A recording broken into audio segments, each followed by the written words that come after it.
caro para as ciências econômicas, né? Eu sou economista de formação, eu tenho mestrado em economia e meu doutorado em administração pública, mas eu acho que quando vocês propõem discutir uma nova economia para uma nova década, eu só acho pouco década, porque depois que a gente chega em determinada idade, uma década ela passa muito rápido, mas eu acho que é extremamente importante nós trazermos esse debate para essa questão, né? Discutir esta nova economia sobre os olhares que vocês estão propondo. Então, eu estou agradecendo a vocês, dizer para vocês que, para além dessas questões, dessas palavras que o Daniel falou a respeito da minha formação, atualmente, eu estou fazendo pós-doutoramento lá na Escola de Administração da UFBA, tá? Esse pós-doutoramento tem a ver com o tema que eu vou trabalhar aqui na palestra. Além desse pós-doutoramento, eu também estou desenvolvendo, junto com um conjunto de colegas, na verdade, nós somos em torno de 20 colegas, não só da administração, mas da administração, da Escola de Administração, mas de várias outras áreas da UFBA. De fora da UFBA, eu tenho colegas da UF, aí do Rio de Janeiro, né? Tenho colegas na Inglaterra, na França, tenho colegas nos Estados Unidos e tenho colegas que não são professores nem pesquisadores, digamos assim, profissionalmente, não estão nas academias, mas são colegas que estão na área técnica e desenvolvendo o trabalho conosco. Eu tenho pessoas aí de Brasília, que está com a gente, inclusive foi uma das palestrantes, que é a professora Tatiana Silva, tá certo? Nós temos um grupo de pesquisa, né, um grupo de estudo que se chama GT Brasil 2022 e Bahia 2023, que é exatamente para discutir 3 elementos que nós consideramos fundamentais hoje, para a discussão não só no campo da economia, mas fundamentalmente para discutir a ideia de desenvolvimento brasileiro, que é a questão da democracia, da igualdade racial e do desenvolvimento propriamente dito. Então, assim, essa palestra, essa oportunidade de discussão com vocês, ela acaba convergindo para este conjunto de ações que eu venho desenvolvendo nos últimos anos, né? E principalmente essa questão na área de pesquisa sobre as desigualdades raciais como elemento endógeno e intrínseco ao processo e ao modelo de desenvolvimento brasileiro. Então, é mais ou menos nessa linha que eu estou trazendo esse debate e é isso que eu vou querer discutir aqui com vocês, tá bom?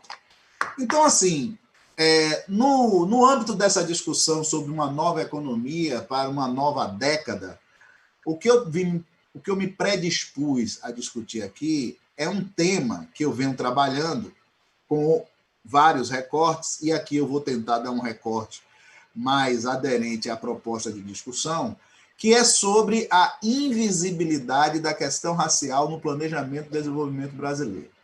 Vocês vão observar que o termo invisibilidade, ele está o termo ele está entre parênteses, porque, na verdade, essa não é uma invisibilidade da questão racial no sentido estrito. Eu até diria que se nós observarmos da forma adequada, há muita visibilidade na questão racial no modelo de planejamento e desenvolvimento brasileiro, só que ela é colocada de forma, talvez, da pior forma que pudesse ser colocada pelos nossos planejadores. Quando eu comecei esse debate, ele, na verdade, me persegue há muito tempo, desde quando eu estava na graduação, mas eu comecei esse debate mais aprofundadamente há uns 12 anos atrás, inclusive discutindo com um outro economista que também é especialista na área de planejamento.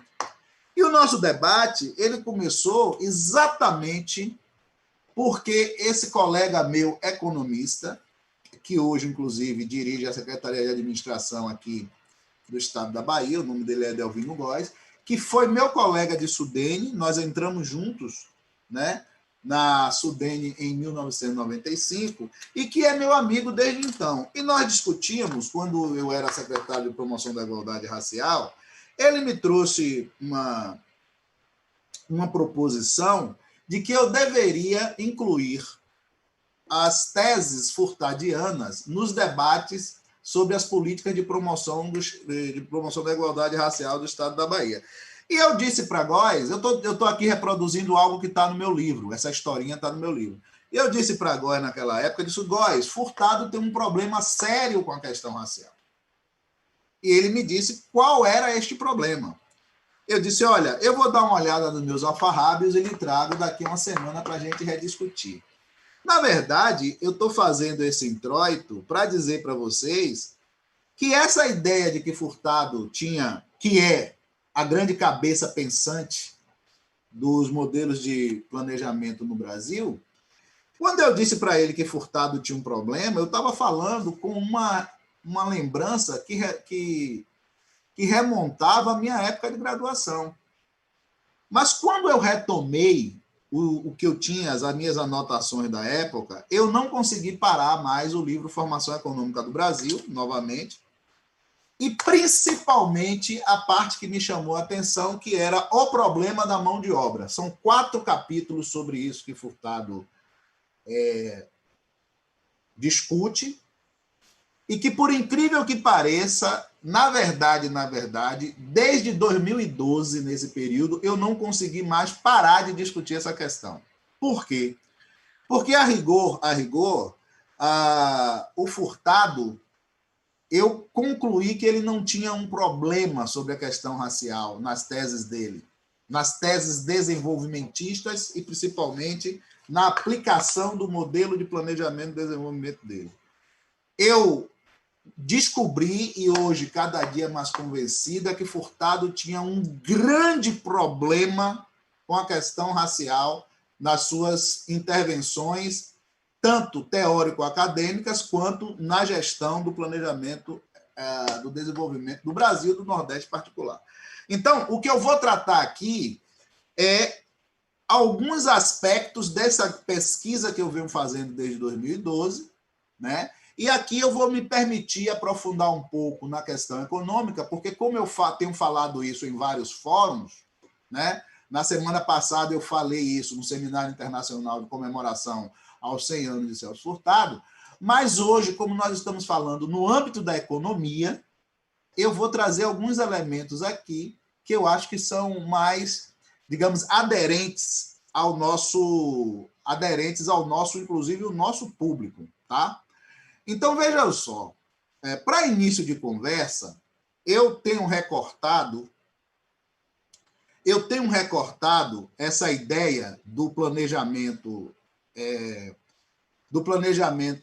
econômico no Brasil, para efeito das minhas análises, a partir de 2 momentos particulares, né? E eu trouxe essa tela aqui, vocês não precisam preocupar de ler o que está escrito, porque eu vou falar o que está escrito, porque essa tela eu trouxe, isso aqui é um trecho da minha tese de doutorado, que eu defendi lá na UFBA, em 2003, onde ela me traz algumas informações, já trazia algumas informações muito importantes para esse recorte que eu normalmente dou. Primeiro, o grande movimento de planejamento no Brasil, e aí eu estou citando Sônia Dreibe, daquele livro Rumos e Metamorfoses, é a mensagem programática do segundo governo Vargas, de 1951.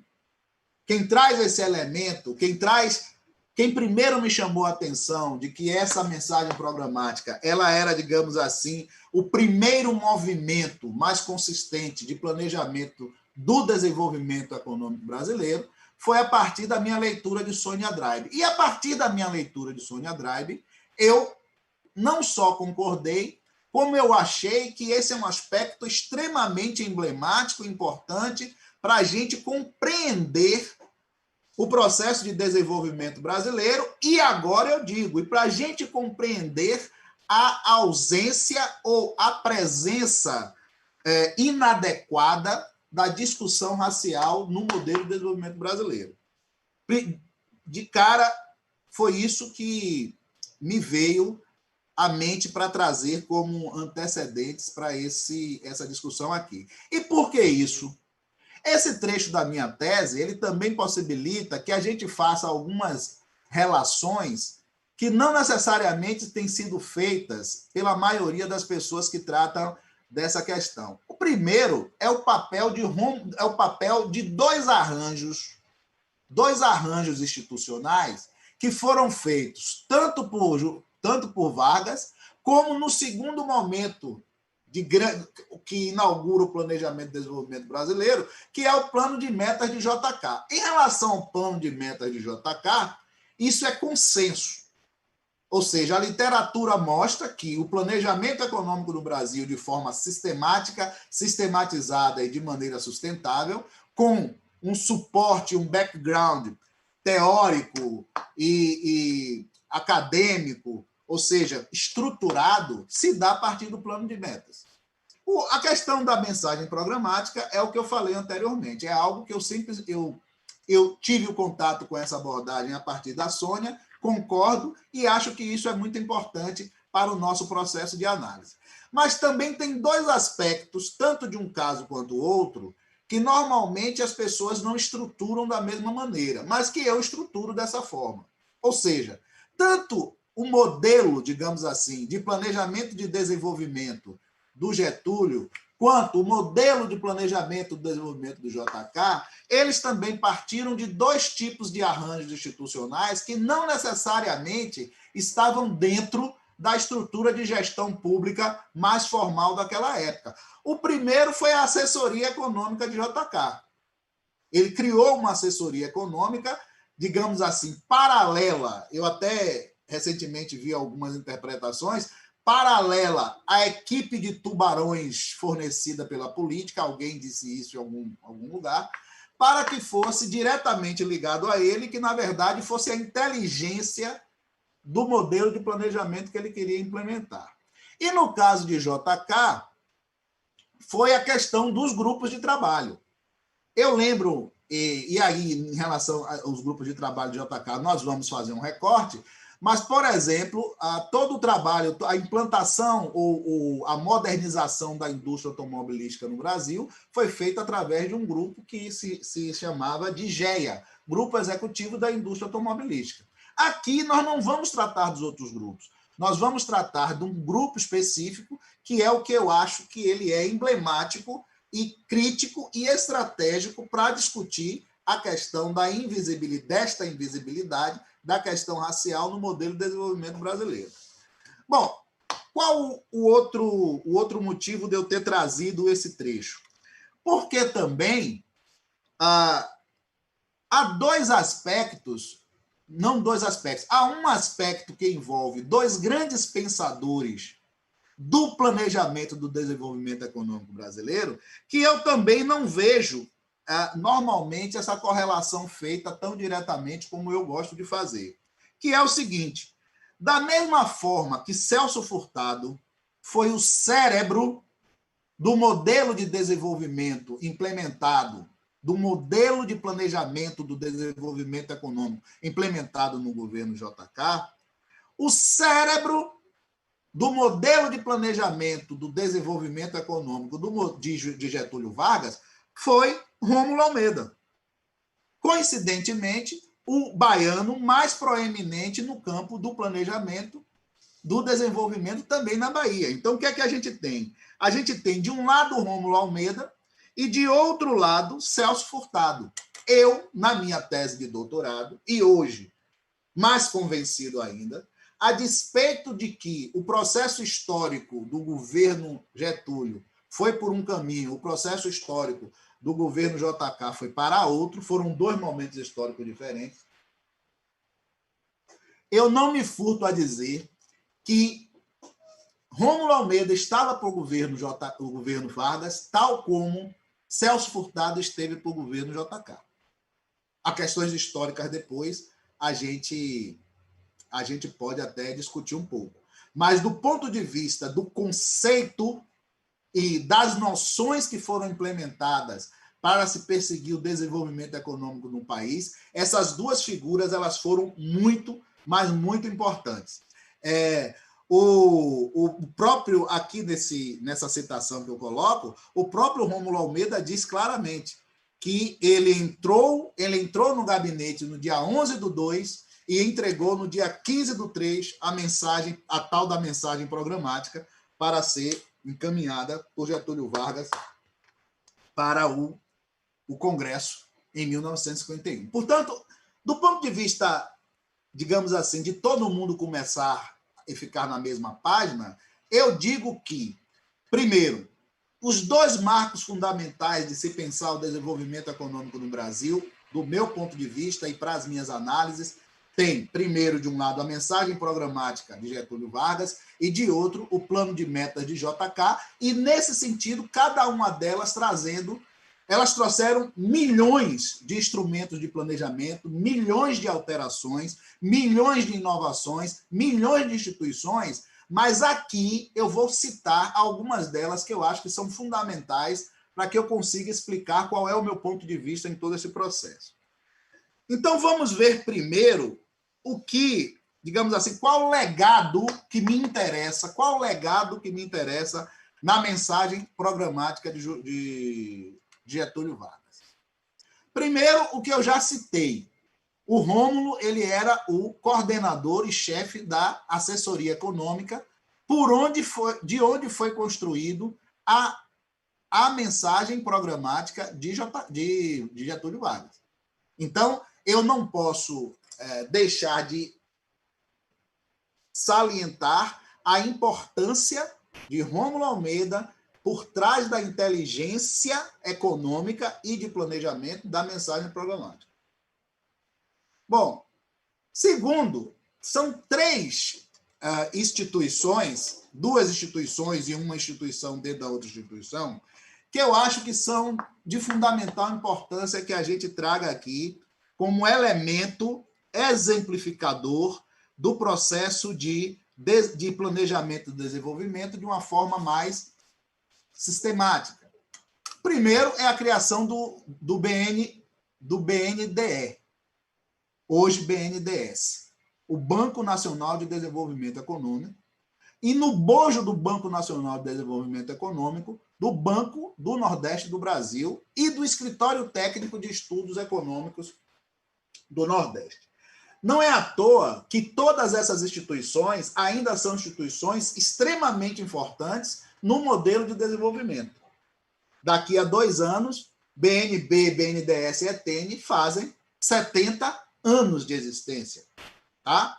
Ora, o que é que isso chama a atenção? Isso me chama a atenção porque no bojo do planejamento nacional, no bojo do planejamento econômico nacional, nesses primeiros momentos de sistematização desse tipo de intervenção, me chama a atenção duas coisas. O planejamento econômico nacional e o desenvolvimento econômico nacional sempre teve atrelado ao desenvolvimento econômico da região Nordeste. Isso eu acho que é extremamente importante que se fale e que nós tenhamos isso em mente. E aqui eu já queria fazer um recorte para que a gente comece a fazer a correlação como isso se articula com a questão racial. Veja, o Nordeste é a região do país com o maior número de negros. É a região do país onde mais se tem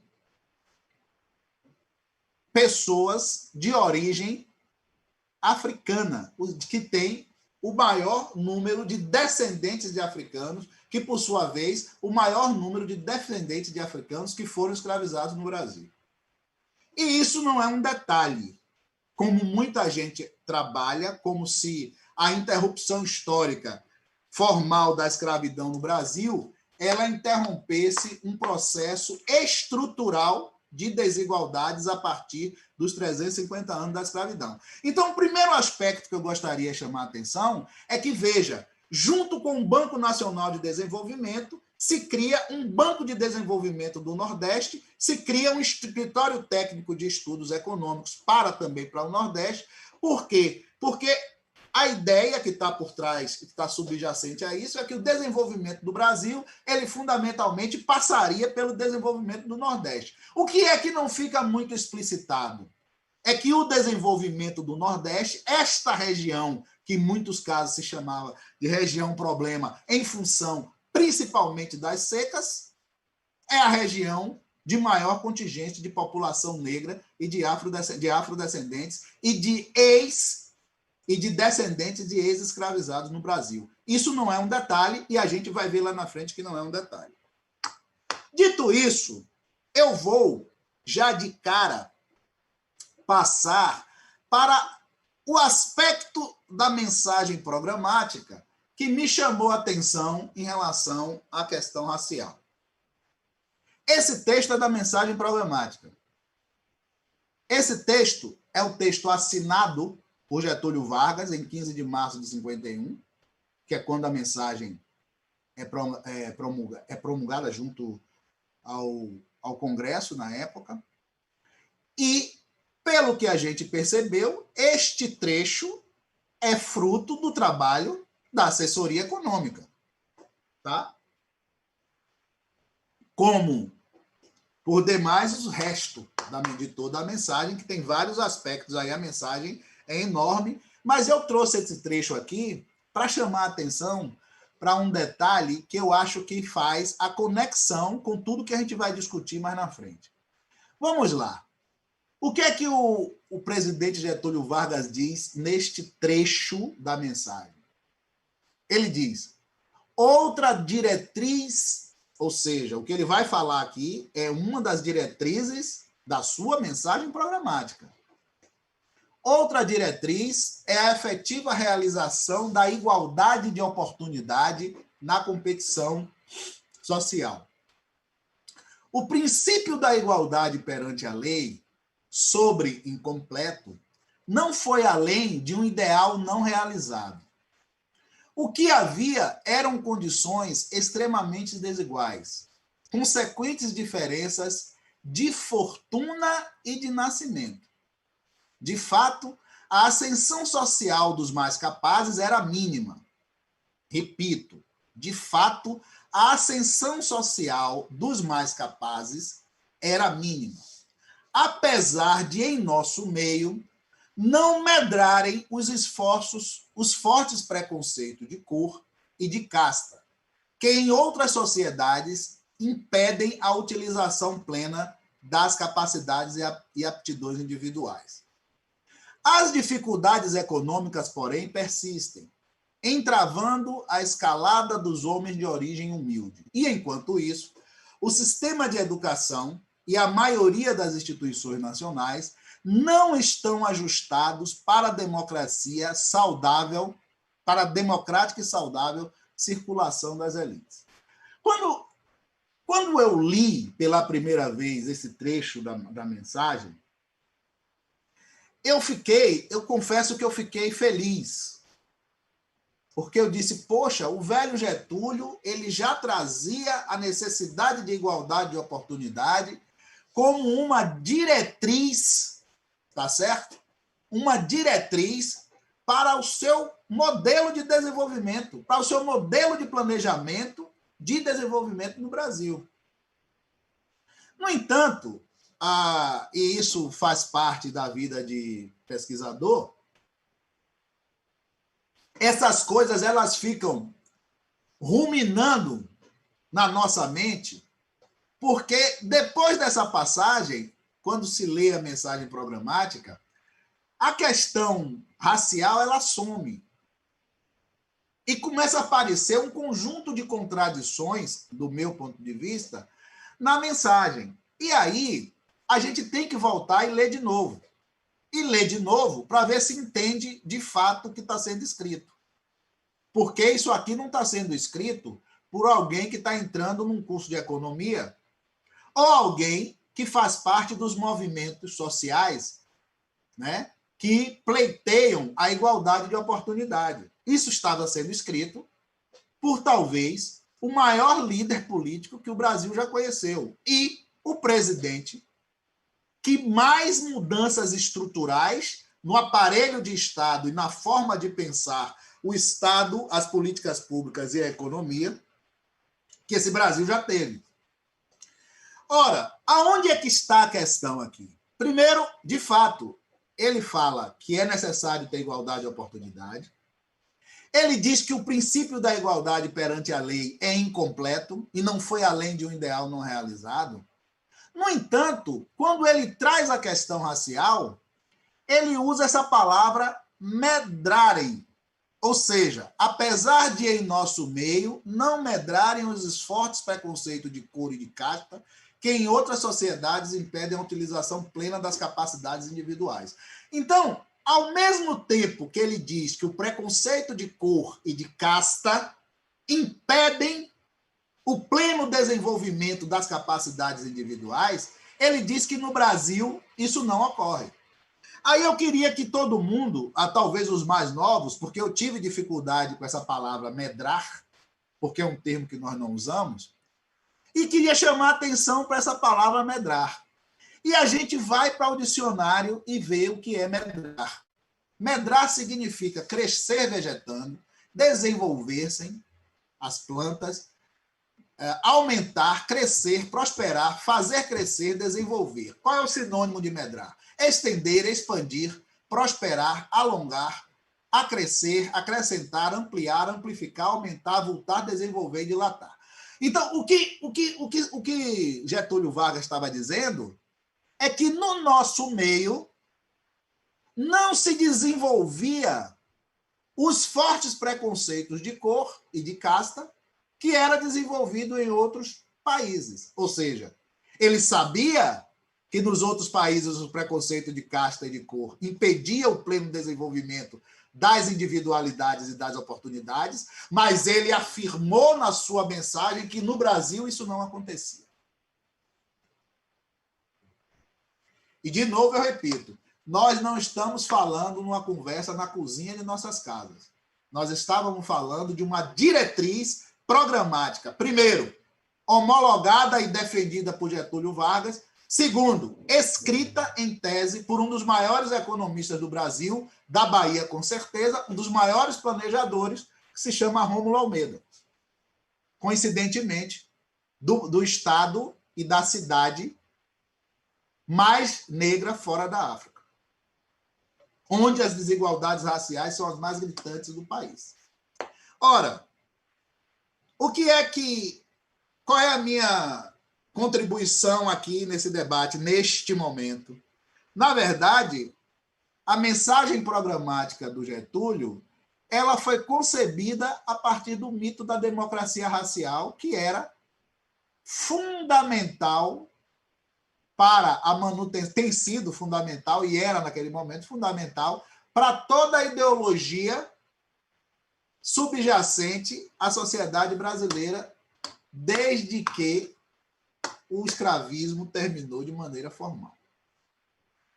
Obviamente que há outros desdobramentos, mas para o nosso caso, nós paramos por aqui em relação à mensagem programática de Getúlio. Ou seja, a mensagem programática de Getúlio, na minha avaliação, ela, a despeito de ser o marco do planejamento do desenvolvimento brasileiro, ela foi o marco do planejamento do desenvolvimento brasileiro, mas a partir de uma das piores contradições assumidas e implementadas pela elite brasileira, que foi o mito da democracia racial como um elemento que tivesse, de fato, que estava presente na sociedade brasileira e que articulava as decisões políticas, públicas, empresariais e, primeiro, as definições de quem poderia ou não poderia ter as coisas. Por que isso é importante? Porque existe uma pergunta que eu acho que é importante se colocar, que eu me fiz. Ora, se Getúlio achava realmente que no Brasil nós vivíamos sob uma democracia racial, ou seja, não nos medravam os fortes preconceitos de cor, de raça, por que ele citou isso na mensagem? Porque simplesmente isso não passou batido. Por que esta referência? Por que a defesa do mito da democracia racial? essa é uma coisa que a gente precisa refletir sobre isso. Mas eu diria para vocês que nosso problema, esse problema aí, ele é apenas um primeiro e emblemático problema. Nosso problema em relação à invisibilidade ou visibilidade inadequada da questão racial nos modelos de desenvolvimento do Brasil, de planejamento de desenvolvimento do Brasil, ela só se aprofunda. E, a partir daí, a gente parte para o segundo marco, que é o plano de metas. Como eu disse a vocês, em relação ao plano de metas, eu iria focar a minha discussão em um dos grupos que foram criados, dentro daquele arranjo que eu disse que eram arranjos institucionais heterodoxos, que foi o GTDN, que foi concluído por Celso Furtado. Não só. O GTDN muito se fala, a SUDENE muito se fala, mas pouca gente fala do CODENO, que foi o Conselho de Desenvolvimento do Nordeste. Tá certo? Ora, essas três instituições, que ao mesmo tempo foram três instrumentos importantíssimos do planejamento de desenvolvimento no Brasil, e principalmente do planejamento de desenvolvimento do Nordeste, essas três instituições, elas foram fundamentalmente paridas das ideias de Celso Furtado. Da mesma forma que Rômulo Almeida foi fundamental na construção da mensagem programática de 1951, mais fundamental ainda, com mais poder ainda, Celso Furtado foi o grande articulador, foi o grande pensador, foi o grande artífice e foi o grande gestor das políticas de desenvolvimento do Brasil a partir de 1959. E, fundamentalmente, as políticas de desenvolvimento do Nordeste. Mais uma vez, eu chamo a atenção. Também no governo JK, a articulação do desenvolvimento nacional era feita se pensando em como se desenvolver a região problema, a região mais deprimida, a região das secas, enquanto elemento crítico para o desenvolvimento nacional. Portanto, não se pode pensar no modelo de desenvolvimento brasileiro sem duas coisas: sem o que foi feito pelo Nordeste e sem o que foi feito a partir do pensamento de Celso Furtado. A hegemonia do pensamento de desenvolvimento no Brasil, do modelo de desenvolvimento no Brasil, ela é de Celso Furtado. Tá certo? Ora, mas para mim, e a partir da minha leitura, diferentemente de que, no caso da ação programática de 51, da mensagem programática de 51, que, ao meu ver, até esse momento, ela consolida, a partir da fala do presidente da República, recém-eleito, a noção do mito da democracia racial.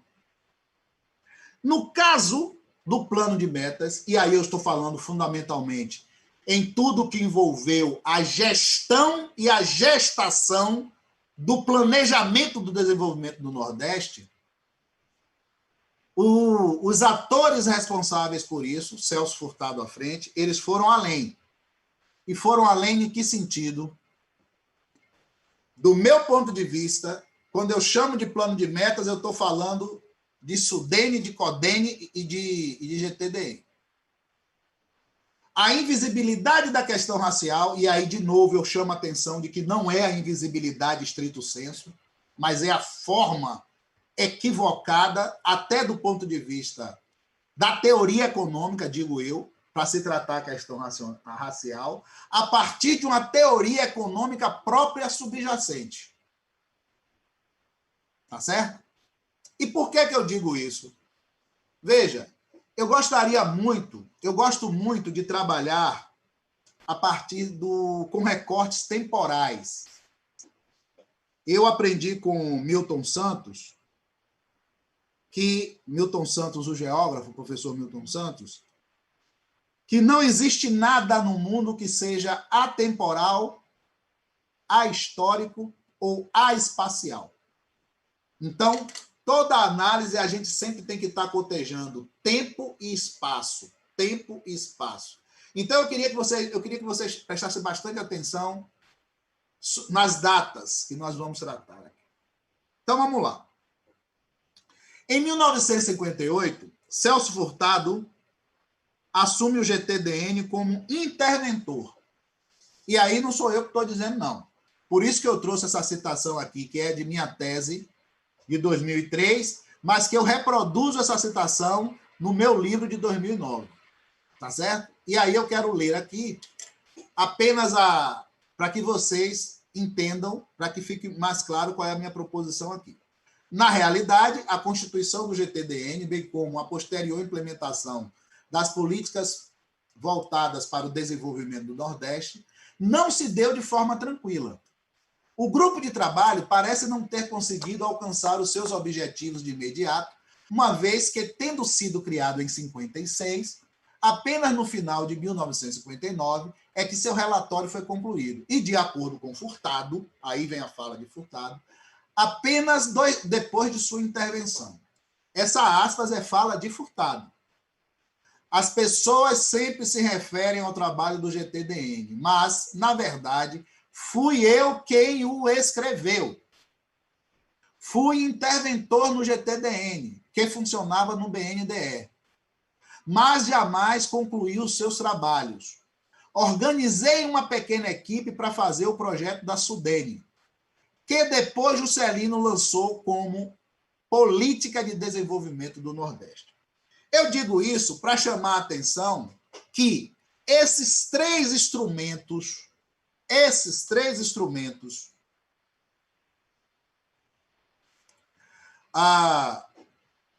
institucionais extremamente importantes e estratégicos, tá certo? Para o desenvolvimento do Nordeste, mas que estava no bojo de toda a ideia de desenvolvimento do plano de metas, eles foram fundamentalmente coisas articuladas, pensadas por Celso Furtado. O que menos se fala é no Codeno, que por incrível que pareça, ele foi de fundamental importância, porque o Codeno, depois do GTDN e antes da Sudene, o Codeno era uma estrutura de gestão com os principais atores políticos e institucionais da região. Portanto, Celso Furtado, ele era o diretor executivo do Codeno, ele foi interventor no GTDN e ele foi o superintendente, o primeiro e mais importante superintendente da Sudene. Portanto, a ideia de desenvolvimento do Nordeste, e eu diria, o próprio Nordeste que a gente conhece como conhecemos hoje, é uma coisa que saiu da cabeça de Celso Furtado, da engenharia de Celso Furtado, da inteligência de Celso Furtado e do conhecimento de Celso Furtado. Tá certo? Bom, mas tem uma questão que aí, já adentrando num aspecto teórico que eu considero importante, teórico e histórico no campo da economia que eu considero importante, não por coincidência, também em 1959, a Sudene é de dezembro de 59, aqui está até escrito dezembro, não, é dezembro de 59. Tá? O Codeno funcionou de abril a dezembro. Mas em janeiro de 59, existe uma coisa importante que não pode ser dissociada destas estruturas, da gestão dessas estruturas e principalmente da ideia técnica, histórica e teórica sobre o desenvolvimento brasileiro que estava por trás dessas estruturas, que é o livro Formação Econômica do Brasil, de Celso Furtado, que é de janeiro de 1959.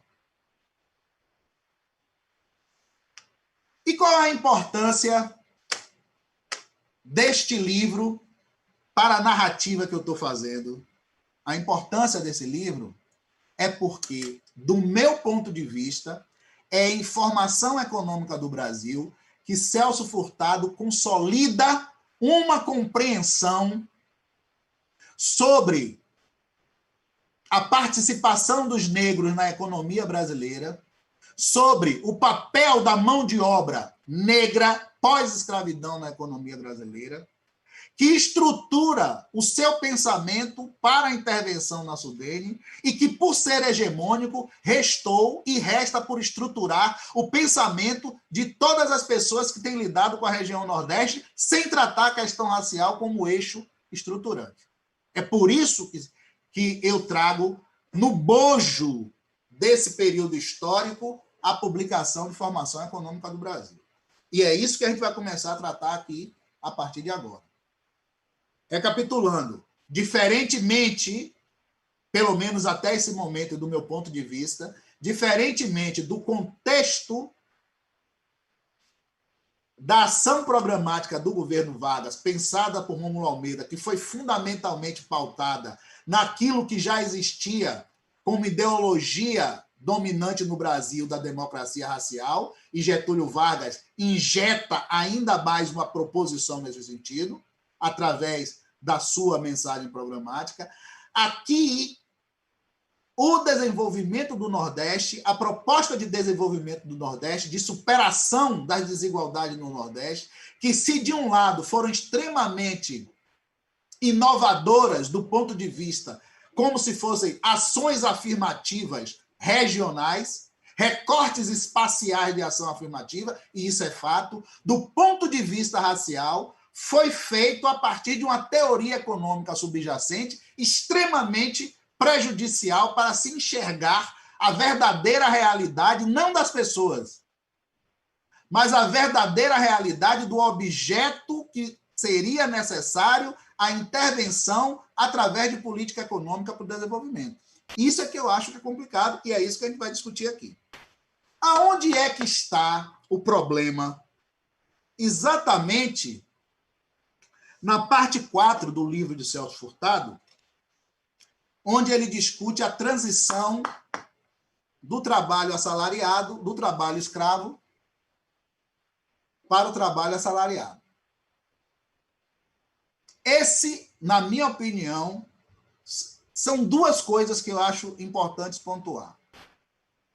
Muita gente, durante esses 12 anos, esses 8 anos que eu tenho discutido isso, quando a gente traz essa questão, muitas pessoas, hoje menos, depois do meu livro menos, mas quando o meu livro era apenas alguns artigos discutidos em alguns fóruns, aqui no Brasil, fora do Brasil não.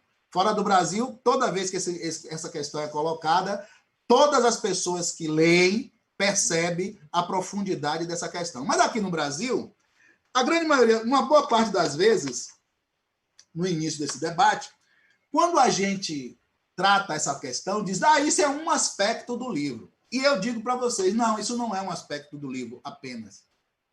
Isso é um aspecto central do livro. Essa parte 4, que trata do que Furtado insiste em chamar em problema da mão de obra, ela é central na articulação do pensamento e do modelo econômico de Furtado e, portanto, o modelo de intervenção do planejamento para o desenvolvimento do Brasil. Essa parte 4, ela discute, primeiro, a questão da oferta interna potencial, discute a questão da imigração, discute a questão da transumância amazônica e discute a questão da eliminação do trabalho escravo. Ora, ele sai da análise desses itens e, quando chega na eliminação do trabalho escravo, o seu último trecho, ou seja, a conclusão de toda a sua narrativa nesta parte 4, ele termina com, na minha opinião, com um elemento que, em essência, articula o seu pensamento sobre qual seria o papel dos homens e mulheres negras do Brasil dos descendentes dos escravizados pós-abolição na economia brasileira. E é esse pensamento de Celso Furtado que eu acho que é extremamente prejudicial para a eficácia dos modelos de desenvolvimento modelo de planejamento de desenvolvimento implementado no Brasil, a partir do Nordeste. Vejam só, gente, isso aqui é o trecho que eu estou falando. Isso aqui é a última página e meia do livro, da parte 4, do livro Formação Econômica do Brasil, publicado em 1959, escrito por Celso Furtado. Eu vou ler, principalmente as partes que estão amarelas. Esse livro me acompanha desde a década de 80. Vocês não precisam ler, porque lá na frente eu vou trazer alguns recortes mais objetivos, mas eu vou ler, porque a leitura, todas as vezes que nós fazemos essa leitura, algumas pessoas, até professores que ensinam formação econômica do Brasil por décadas, às vezes alguns deles me disseram, eu nunca tinha percebido esse trecho a partir desse olhar. Por isso eu vou fazer a leitura, uma leitura sintetizada a partir dos amarelinhos, que já não são mais amarelos pelo tempo, mas eu trago para vocês. Então vamos lá. Com efeito, tudo indica que na região do café, a abolição provocou efetivamente uma redistribuição da renda em favor da mão de obra. Sem embargo, essa melhora na remuneração real do trabalho parece haver tido efeitos antes negativos que positivos sobre a utilização de fatores. Para bem captar esse aspecto da questão, é necessário ter em conta alguns traços mais amplos da escravidão. Por favor, prestem atenção neste trecho.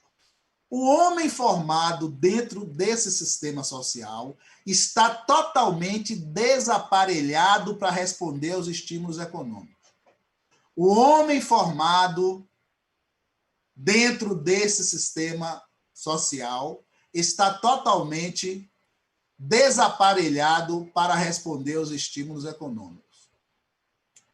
Quase não possuindo hábitos de vida familiar, a ideia de acumulação de riquezas é praticamente estranha.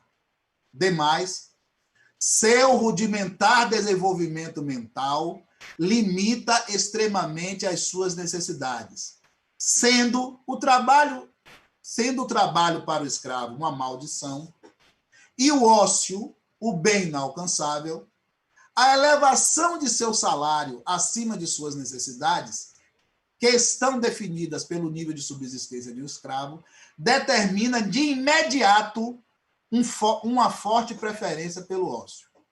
Repito, determina de imediato uma forte preferência pelo ócio.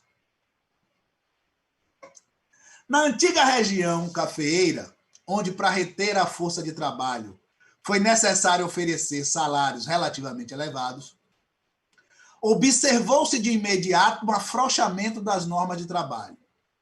Podendo satisfazer seus gastos de subsistência com 2 ou 3 dias de trabalho por semana, ao escravo parecia muito mais atrativo comprar o ócio que seguir trabalhando quando já tinha o suficiente para viver. Desta forma, chamo a atenção de novo para essa frase, uma das consequências diretas da abolição nas regiões em mais rápido desenvolvimento foi reduzir-se o grau de utilização da força de trabalho.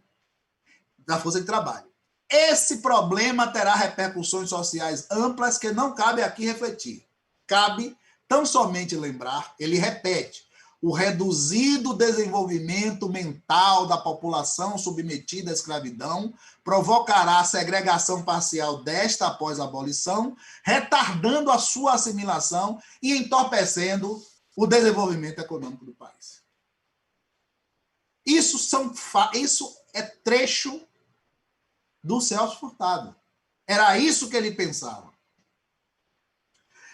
Como eu disse que eu retomava isso mais lá na frente, e vou retomar, antes de fazer isso, eu queria chamar a atenção que este trecho, há 8 anos que eu venho discutindo este trecho do texto de Celso Furtado em diversos fóruns no Brasil e no exterior, e que eu comecei a discutir esse trecho a partir de um artigo, que foi esse o meu primeiro ensaio deste livro, que é Subdesenvolvimento e Exclusão Racial, uma abordagem sobre a questão da mão de obra e formação econômica do Brasil e os seus efeitos sobre as políticas desenvolvimentistas brasileiras. Eu comecei discutindo esse trecho apenas trazendo essas contradições da fala de Furtado. Tanto que esse trecho é de 2012, esse texto é de 2012, que foi publicado preliminarmente em algumas discussões no campo de pesquisadores negros e de congresso de pesquisadores negros, e também foi publicado, essa publicação que eu coloquei no livro, é de um livro de afroempreendedorismo publicado pela REAFRO, a rede de afroempreendedores, junto com o SEBRAE, foi publicado a partir de Santa Catarina, inclusive de um colega chamado João Nogueira, que faz parte hoje do meu grupo de pesquisa, do nosso grupo de pesquisa lá na UFBA. Mas nesse ensaio, eu apenas trazia essas contradições. Porque essas contradições e aí não só ali, mas no livro todo, são contradições tão pululantes que eu fiz um artigo inteiro trazendo, problematizando essas falas de Furtado.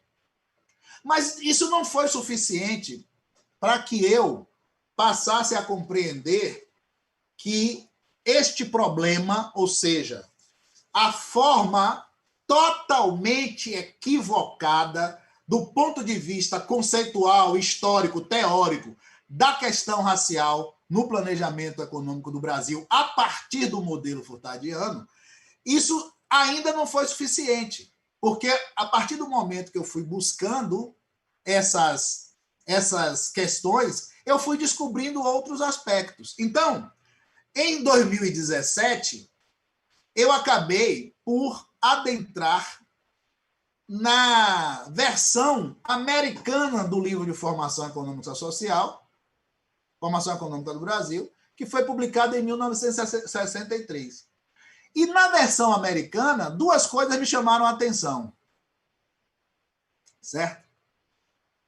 A primeira foi o título. O título da versão americana de Formação Econômica do Brasil não é Formação Econômica do Brasil. O título é esse aqui, Crescimento Econômico, o Crescimento Econômico do Brasil. Uma pesquisa da era colonial aos tempos atuais. Isso me chamou muita atenção. Por que ele trocou de nome, né?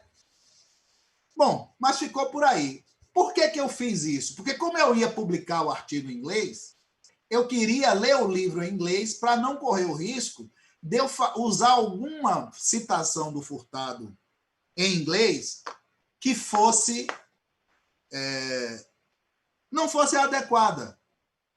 Mas, para minha surpresa, o livro Formação Econômica do Brasil, publicado em inglês, ele é ipsiliteris a tradução do livro publicado em português, com 3 aspectos que me chamaram a atenção. O primeiro foi o título, que eu já falei para vocês, não sei por que ele mudou, poderia ser apenas uma escolha editorial. O segundo aspecto foi uma coisa que sempre me incomodou, que Furtado ele trazia a questão na transição, a questão do mercado de trabalho como o problema da mão de obra. E eu sempre me perguntei, porque em vez dele falar sobre o problema da mão de obra, por que ele não falava a questão da mão de obra? Porque ele já atribuía a questão da mão de obra como um problema e não como uma questão a ser utilizada. Para minha surpresa, no livro em inglês, eu tinha expectativa que ele fosse utilizar o termo mais apropriado em inglês para chamar a atenção, porque aqui no Brasil, problema e questão é praticamente sinônimo, né? Mas nos Estados Unidos, a questão problema e questão ela tem traduções diferentes, mas ele preferiu usar o termo problema. Isso também me chamou a atenção. Mas até então, eu estou falando de semânticas, de gramáticas, de escolha de palavras. No entanto, como eu disse a vocês, o livro em inglês ele é praticamente o livro em português traduzido, exceto por um trecho, que eu não vou aprofundar aqui, porque senão a gente perde o tempo, que é o seguinte, quando Furtado fala da indústria mineira, da indústria siderúrgica mineira no século XVIII, se eu não me engano, tem um trecho de formação econômica em português que ele afirma que se não fossem os escravos africanos, se não fosse o conhecimento técnico dos escravos africanos, não havia se desenvolvido a indústria siderúrgica em Minas Gerais, porque os africanos tinham expertise de lidar com ferro. No trecho em inglês, ele diz, se não fosse a experiência técnica de alguns escravos africanos, aí ele limita, seriam alguns escravos africanos, não teria sido desenvolvida a indústria siderúrgica em Minas Gerais. E isso lançou luzes, e eu digo isso nesses artigos, que é o seguinte, como é que escravos que tinham conhecimento técnico sobre metais e siderurgia, eles tinham pouca capacidade cognitiva para a empresa do café, para a lavoura cafeeira. Tinha reduzido o conhecimento mental. Como é isso? Só que, até então, isso está no bojo das tensões e das contradições da fala de Furtado. No entanto, em 2017 também, eu já trago um outro elemento de um autor que é um brasilianista, né? Um brasilianista chamado Nathaniel Leff, que apesar de produzir depois de Furtado, ele discute a economia brasileira num período também que o Furtado discute. E esse Leff é extremamente importante porque ele vai de encontro às duas teses centrais e fundamentais de Furtado. A primeira, de que havia uma escassez de mão de obra qualitativa ou quantitativa, porque Furtado ele gira em círculos em relação a isso. E essa escassez de mão de obra, para Furtado, era o que justificava a imigração em massa. O que Leff diz que não é verdade.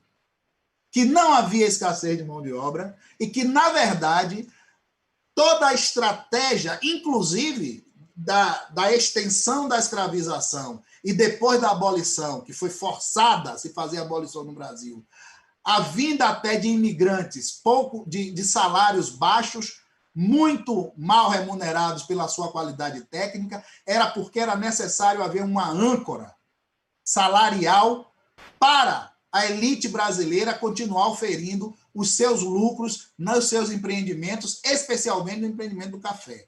E mais, um outro aspecto que o Furtado sempre achou e defendeu era que o modelo escravagista, escravocrata, era uma articulação de poder regional. O que Leff mostra é que não era isso. O modelo escravagista no Brasil ele era extensivo a todo o país. E, mais recentemente, a partir também de dois outros professores que também são colegas meus no nosso grupo de trabalho, o professor Luiz Saraiva e Rita Almico, eles demonstram, através do mapa do Brasil e da leitura do primeiro censo brasileiro, que a escravidão está espalhada no Brasil, em intensidades diferentes, mas espalhadas em todo o Brasil. Então, jamais a escravidão foi uma articulação regional, foi uma estratégia regional de poder. Era uma estratégia de poder nacional, territorialmente espalhada. 3 municípios ali entre Nordeste e Norte não se tinha informações ou não se tinha informações, digamos assim, significativas sobre a existência de trabalho escravo. Tá certo? Se der tempo, eu posso até trazer o mapa que está numa outra apresentação para mostrar a vocês isso. Mas vamos lá.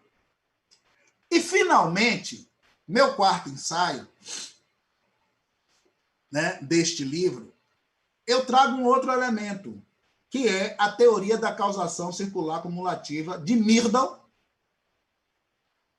que foi produzida no início da década de 40 e que é a teoria de causação circular cumulativa em Myrdal, que aqui no Brasil se estuda como algo estrutural, mas totalmente dissociado da questão racial. Ela foi desenvolvida a partir do livro, foi aprimorada a partir do livro Um Dilema Americano, onde Myrdal comprova que a produção e a manutenção da pobreza nos Estados Unidos, era um estudo de caso, era fundamentalmente pautada pelas desigualdades raciais. Então, assim, o que é que isso tem a ver com Furtado? Tem a ver com Furtado porque, em determinado momento, eu não admitia como razoável que uma teoria conhecida no mundo antes, 4 anos antes de Furtado fazer a sua tese de doutorado e 15 anos antes de formação econômica do Brasil, e sabendo que Furtado teve acesso a essas teses, que isso não fizesse parte da visão dele sobre o que estava acontecendo na região de maior contingente de negros e de de descendentes de ex-escravizados no Brasil. Mas até então, eu só suspeitava que ele conhecia isso, mas que não deu importância a isso. No entanto, as minhas pesquisas elas aprofundaram e tudo isso que eu falei aqui, os detalhes estão em cada um desses capítulos do livro, né? Quem quiser aprofundar, vai para lá, porque o foco aqui não é discutir o meu livro, mas eu quero, para ratificar algumas questões que eu estou dizendo aqui, fazer um exercício com vocês através de uma pequena linha de tempo da vida de Furtado, que vai da tese dele, de 1948, até a Sudene, 1963, quando ele retorna. Tá certo? Nessa linha de tempo, a primeira coisa que eu quero chamar de atenção de vocês é que em 1948, Furtado defende seu doutoramento e ele mesmo diz, em 2000, que este doutoramento dele, né, foi a primeira parte da reflexão mais abrangente que eu publiquei 10 anos depois sobre o título de Formação Econômica do Brasil. Tá certo? Então, Formação Econômica do Brasil, na verdade, é a conclusão das reflexões de Furtado que partem da sua tese de doutorado em 1948, ou seja, 10 anos depois que ele refletia sobre o desenvolvimento econômico brasileiro, ele produz a Formação Econômica do Brasil. Isso só ratifica como Formação Econômica do Brasil é, na verdade, a grande produção acadêmica e intelectual de Celso Furtado e ainda traz luzes do porquê as teses de formação econômica do Brasil elas foram hegemônicas e são hegemônicas até hoje. Pois bem, é esse aqui, ó. A tese dele é desse livro, que é Economia Colonial no Brasil, século XVI, século XVII. Pois bem, vamos lá. Em 1949, Furtado vai para a CEPAL e, a partir daí, é onde ele entra em contato, e não só, mas ele passa a ser um dos artífices, junto com Raul Prebisch, da abordagem centro-periferia, do estruturalismo. Em 1957, ele inicia a elaboração de FEB.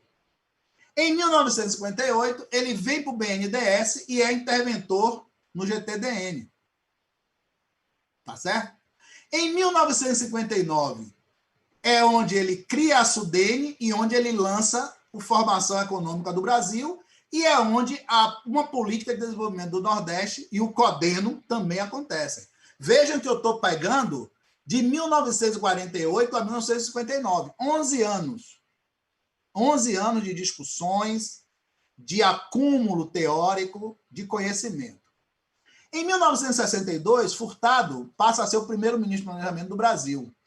E em 63, ele retorna para a Sudene. Só que em 63 também tem a publicação dele em inglês. Por que eu estou chamando a atenção disso? Porque vocês observem que jamais alguém pode atribuir aquele trecho de formação econômica do Brasil como se fosse apenas uma página e meia de uma narrativa inconsequente do pensamento de Celso Furtado. Não foi isso. Aquela uma página e meia que eu li, e se as pessoas forem ler toda a formação econômica do Brasil a partir desse olhar, vão verificar um conjunto de tensões, de contradições e de construções teóricas e históricas a respeito do papel da mão de obra escrava e da mão de obra dos afrodescendentes e os descendentes de escravos, carregadas de concepções totalmente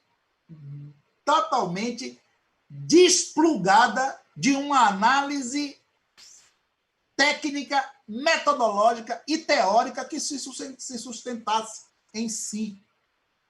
Essa é a questão. E foi este modelo, esta pessoa, é isso que eu quero chamar a atenção, esta pessoa que desenvolveu todo esse pensamento foi quem hegemonizou o debate sobre o desenvolvimento do Nordeste. Foi quem tinha a caneta das políticas de desenvolvimento do Nordeste. Foi quem tem sido a referência enquanto maior economista do país. Aí eu quero chamar a atenção de vocês para aquela coisa que eu falei lá do Myrdal, para a gente aprofundar ainda mais esse debate. Vocês vejam que eu deixei uma bolinha aqui cinza. Essa bolinha cinza, ela não está à toa aqui. Essa bolinha está cinza porque em 1944 foi a publicação do livro de Myrdal, O Dilema Americano, O Problema do Negro e a Moderna Democracia. Em um dos meus artigos, com todo respeito, eu afirmo que o fato de Furtado não ter feito uma revisão bibliográfica sobre a questão do desenvolvimento econômico no mundo adequada, isso é comum a todo estudante, até os gênios, como ele. No entanto, essa minha perspectiva, ela está errada. Porque, como eu disse antes, eu imaginava que Furtado tivesse tido contato com o livro Dilema Americano ou com as teses de Myrdal de forma até marginal. Mas hoje não é essa a minha compreensão. A minha compreensão é que Furtado, ele não só teve contato, como ele teve a oportunidade de fazer um batimento entre as teses de Myrdal e as teses da CEPAL. E por quê? Porque, historicamente, Myrdal e Prebisch foram os primeiros coordenadores, os primeiros propositores de dois organismos internacionais criados pela ONU para resolver os problemas de subdesenvolvimento regional. Um foi a CEPAL, que o Prebisch não foi o primeiro, mas Myrdal foi o primeiro da Comissão Europeia de Reconstrução. E aí é onde eu trago um elemento que é necessário que a gente traga isso para os debates sobre o planejamento de desenvolvimento. Já que nós vamos discutir a economia nos próximos 10 anos, sem isso, eu acho que fica capenga. Que é o quê? Durante o período, minimamente, se ele não conhecia as teses de Myrdal até 1948, quando fez sua tese, a partir de 49, que ele foi para a CEPAL, as teses de Myrdal e de Prebisch era o forte debate do modelo teórico para entender o subdesenvolvimento no mundo. De um lado, a abordagem centro-periferia, estruturalistas, as defasagens, a deterioração dos termos de troca, e, de outro lado, a teoria de desenvolvimento de Middle, que era baseada em quê? Na causação circular cumulativa da pobreza, que, por sua vez, era baseada em quê? Naquilo que Middle viu nos Estados Unidos da desigualdade entre os negros. Aí eu venho com a pergunta, ora, nem isso foi suficiente para que a realidade brasileira fosse enxergada do ponto de vista racial. Por quê? Essa é uma questão. E aí, gente, a partir dessa breve linha de tempo, eu volto àquele trecho lido de Furtado, só que agora trazendo pontualmente algumas afirmações que estão lá no trecho dele e que tem muita gente que não se dá conta, não tem se dado conta. Porque, na verdade, aquele trecho, do meu ponto de vista, é uma construção teórica a respeito do papel dos negros e do lugar dos negros na economia brasileira e particularmente na região Nordeste, que trouxe sérios prejuízos para que todas as pessoas que seguiram esse modelo não conseguissem, ou não quisessem, ou tivessem o argumento teórico e histórico para não enxergar a questão racial como elemento estrutural do subdesenvolvimento brasileiro. O estruturalismo do subdesenvolvimento brasileiro, ele é pautado pelo estruturalismo do racismo brasileiro. E foi isso que a abordagem furtadiana criou uma cortina de fumaça a respeito dessa realidade que é mais concreta do que algo mais concreto que a gente possa enxergar no nosso dia a dia. Vamos lá. Além disso, se não bastasse a alienação forçada ou não em relação às teses de Myrdal e os embates sobre qual seria o melhor mecanismo para superar o subdesenvolvimento das regiões mais deprimidas, também estes modelos não incorporam alguns trabalhos aqui feitos no Brasil, tal qual o do projeto Unesco, onde a grande referência foi Florestan Fernandes e Roger Batides. Em 1955, Fernandes e Bastides publicam Negros e Brancos em São Paulo, onde ele apresenta teses frontalmente contrárias àquelas proposições de Furtado relacionando a exclusão racial a uma incapacidade cognitiva, porque é isso que está escrito lá, e uma falta de importância dos negros no processo de desenvolvimento brasileiro. Dito isso, eu acho que a gente pode sintetizar algumas teses que estavam lá na Formação Econômica do Brasil. Quais são? Isso está escrito lá. Tudo que está aqui está escrito lá. Tem um ou outro arranjo do português para melhor fazer a compreensão, para sintetizar, mas tudo que está escrito aqui está escrito lá. Não precisa nem se preocuparem em achar que tem alguma coisa que eu incluí a mais ou a menos para lançar luzes sobre algo que me interessa. Pode pegar e ler lá, que está tudo lá. Eu só separei para melhor compreensão.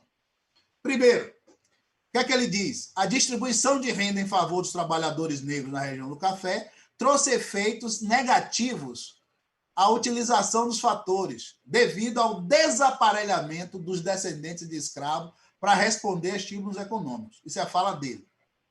Os descendentes de escravos não compreendiam o processo de acumulação de riqueza. Isso também é fala dele. Os descendentes de escravos possuíam um desenvolvimento mental rudimentar. Também é fala dele. Os mesmos descendentes que ele dizia que se não fossem os escravos africanos, não teria se desenvolvido a indústria siderúrgica em Minas. Esse reduzido desenvolvimento mental foi a causa da sua segregação após a abolição, o que retardou a sua assimilação e entorpeceu o desenvolvimento econômico do país. Ou seja, não existia racismo, não existia discriminação, não existia desigualdades raciais. A segregação dos negros no Brasil foram todas por culpa dos próprios negros. É isso que está dizendo isso aqui. Por toda a primeira metade do século XX, a grande massa dos descendentes da antiga população escrava continuará vivendo dentro do seu limitado sistema de necessidades, cabendo-lhes um papel puramente passivo nas transformações econômicas do país. E por último, não por último, mas isso está até em negrito, porque é uma questão que eu considero das mais emblemáticas e mais críticas nas afirmações de Furtado, é que ele diz que os escravizados e seus descendentes, ele não diz que era um ou outro negro, não, né? Era os negros em geral, possuíam uma preferência pelo ócio. Ao invés de trabalhar por remunerações melhores, eles aproveitavam remunerações melhores e, em função das teses deles, das teses de Furtado, eles preferiam não trabalhar a trabalhar pelo salário de mercado. O que é que isso significa? Furtado, em outras palavras, tal como outros em outros momentos, dizia que os descendentes de africanos e ex-escravizados, eles não eram homens econômicos. O homo econômicos, que dá base para a economia, ele dizia que os brasileiros, até 1950, não eram homens econômicos. Essa é o fundamental da tese dele. E eu termino, depois de tantas provocações, digamos assim, com algumas questões que eu considero que são questões fundamentais. E essas são questões que eu estou colocando e eu faço questão de lê-las exatamente como elas foram escritas por mim. Primeiro, boa parte das afirmações de Furtado em relação à mão de obra, à preferência pelo ócio, a salário, o salário de mercado acima das necessidades, não tem nenhum dado empírico no livro que comprove aquilo. Zero. Segundo, não tem nenhuma estrutura teórica que comprove aquilo. Ao contrário, quando ele escreveu Formação Econômica do Brasil, já havia 13 anos que Myrdal tinha comprovado que a causação circular cumulativa, ou seja, o círculo vicioso da pobreza, era causado fundamentalmente em países com a existência ou com a história de escravidão do racismo. Myrdal já tinha provado, ao contrário do que Furtado afirma. E aí, eu faço algumas colocações aqui. O quadrinho está em cima, mas eu aprendi que eu posso tirar o quadrinho do lugar, e aí eu vou botar ele aqui embaixo para melhorar a minha vida. Aí eu faço as seguintes perguntas. Como seria possível resolver o subdesenvolvimento do país, e do Nordeste em particular, quando o principal mentor das políticas de desenvolvimento possuía uma compreensão tão distorcida da realidade de parcela significativa da população brasileira e da maior parcela da população nordestina, foco principal do modelo de intervenção proposto por Furtado? Como Furtado poderia fazer uma política de ação afirmativa regional sem que fosse observada a necessidade de correção dos vieses estruturais das pessoas que estavam dentro daquela região, dos negros que estavam dentro da região, remanescentes do regime de 350 anos de escravidão? Como seria possível? Isso não é uma pergunta retórica, isso é uma pergunta técnica, porque nós estávamos falando com consumidores, com produtores, com trabalhadores. Como resolver isso? Segunda pergunta. O que impediu a Furtado e todo o establishment e patrocinadores das teses estruturalistas sobre o desenvolvimento brasileiro e nordestino de perceber o racismo e as profundas desigualdades raciais dele decorrente como elemento central estruturador do subdesenvolvimento brasileiro. O que eu estou querendo dizer é que é muito fácil duas coisas.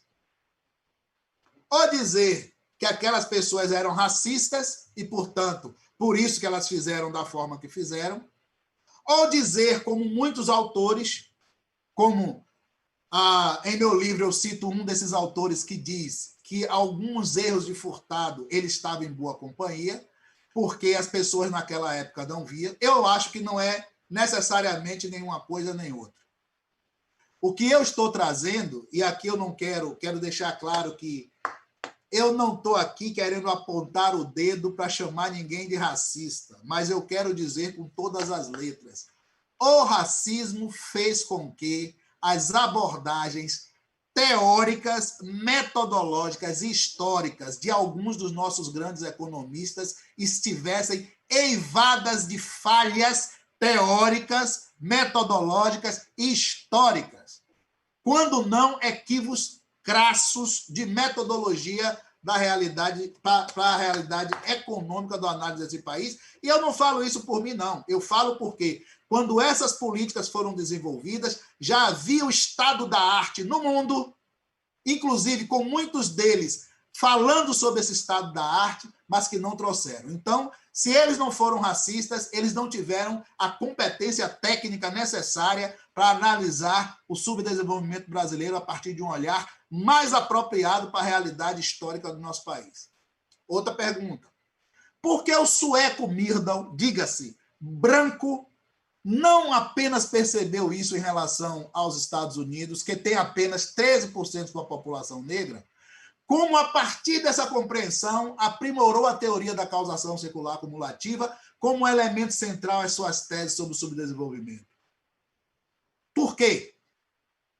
Por que Myrdal teve a capacidade de ver o que os nossos economistas não viram lá e até hoje insistem em não ver aqui? Essa é uma pergunta. E aí, desdobrando isso, tem uma outra pergunta, que eu já começo a responder essa outra. Por que a maioria dos economistas brasileiros teimam em apresentar o dilema americano de Myrdal como um trabalho sociológico e muitas vezes se referem a Myrdal, ao próprio Myrdal, como um sociólogo, ao mesmo tempo que utiliza a sua principal tese, a causação circular cumulativa, como discurso econômico estruturalista, mas escondem da análise que essa teoria foi fundamentada, foi aprimorada a partir da compreensão de Myrdal sobre o racismo estrutural americano. Busquem. Há, inclusive, pessoas importantes que tratam da questão racial que reproduzem a tese de que o dilema americano foi um trabalho sociológico e que Myrdal era um sociólogo. Myrdal não era sociólogo. Até porque eu não conheço sociólogo que ganhou o prêmio de economia por um trabalho de sociologia. E Myrdal, tá certo? Ganhou o prêmio de economia, o Nobel de Economia de 73, inclusive dividindo o prêmio com Hayek, que ninguém ousa dizer que não é economista. Por quê? Por fim, gente, aí já terminando a minha fala, eu nem sei se eu extrapolei meu tempo, eu admito que todas essas problematizações que eu coloquei, nós podemos até dar um recorte solidário à incapacidade dos teóricos até a década de 1960, quando eles construíram os modelos implementados para o desenvolvimento do Nordeste, e digo, sempre o desenvolvimento do Nordeste, o subdesenvolvimento do Nordeste está pautado com o subdesenvolvimento brasileiro, portanto, o subdesenvolvimento brasileiro. Eu até admito que eles não tivessem tido esta profundidade de análise, em função da hegemonia do pensamento racista estrutural e do mito da democracia racial. Poderia até admitir. Nem posso. Porque, por exemplo, foi Getúlio Vargas que colocou a Frente Negra Brasileira, cujo um dos ícones foi Abdias do Nascimento, na clandestinidade. Vimos agora que Getúlio Vargas fez questão de dizer que o Brasil não tinha, como nos outros países, problemas raciais e de castas que impediam. Só que essa mesma fala de Getúlio, que deve ter sido algo orientado pelo grande, prestigioso e importante economista baiano Rômulo Almeida, não resistia aos dados do próprio censo, aos dados socioeconômicos, nem daquela época e nem de hoje. Então, mas vamos fazer de conta que nós estamos falando, olhando para o passado.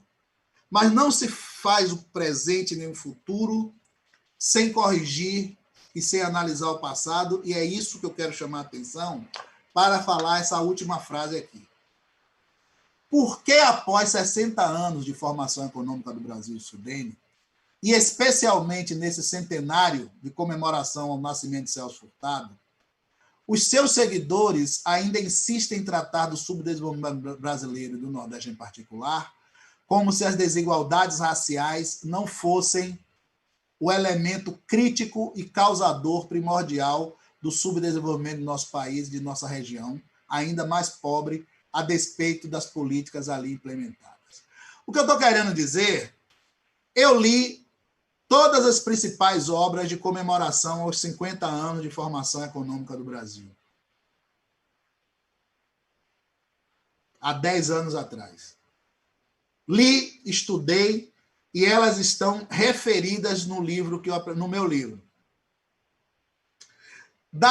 De todas as principais obras, apenas em 3 momentos se fizeram alguma abordagem a respeito dessas ainda falhas do pensamento de Celso Furtado. Uma foi um pesquisador do IPEA chamado Coutinho, que eu esqueci o nome dele agora, o prenome dele, que traz alguma consideração. Outra, da professora Kátia Matoso, que em 1997 atribui que a questão da afirmação de Furtado sobre a preferência pelo ócio seria necessário que os historiadores da escravidão revisassem essa discussão. Eu vou além. Eu acho que isso não é uma questão de historiadores da escravidão.